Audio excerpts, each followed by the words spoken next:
আমাদের মতো বোকারা কখনো কারো প্রিয় হইতে পারে না। তারা কেবল প্রয়োজনে প্রিয় হয়, বহু রূপে, বহুবার। মন থেকে কিছু মানুষকে মুছে ফেলেছি, কিন্তু চলার পথে তাদের সাথে দেখা হয়, কথা হয়, এমনকি একসাথে বসে খাওয়াও হবে, কিন্তু তাদের জন্য মনের কোণে জায়গা আর কখনো হবে না।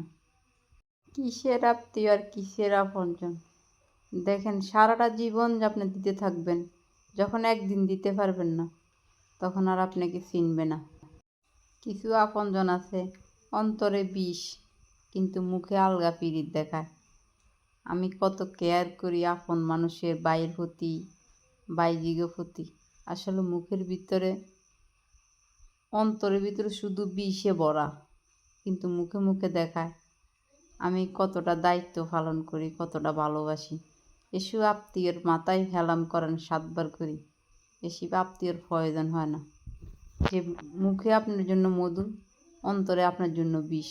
সামনে বলে আপনাকে একরকম, পিছনে আপনার জন্য খাদ করে কন্তন আপনার এই খাদের ভিতরে হালাই মারিব।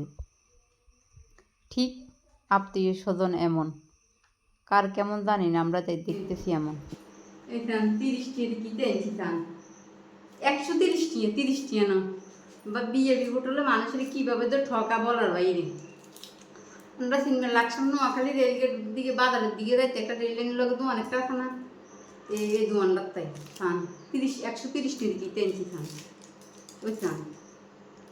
এটা আছে না আলফা সাইলের গুদি রুটি, আর ভিতরে চান কিতে দিছি মানুষের ঠগাই ওই চান। দেখছি নি আলু দিছি কিনা, অথচ মুখের গেদি 150 টি হয়েছে না, মুখে এনেছি যে চান।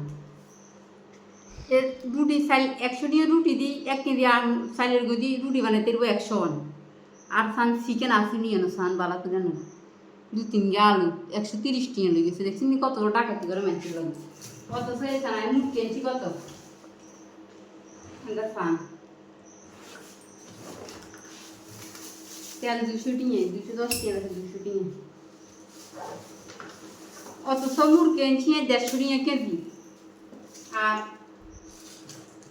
আর 20 টিয়া দিয়ে 1 কেজি মুরকে খাইতাম, চান কিতে দিচ্ছি যেন মনে হয় 10 টিয়ার মুরগের গোস্ত হইতো না। দেখছি নি কেন ঠগা মানছে, 10 টিয়ার রুটি 10 টিয়ার মুরগের গোস্ত 20 টিয়া, অথচ না 130 টিয়া।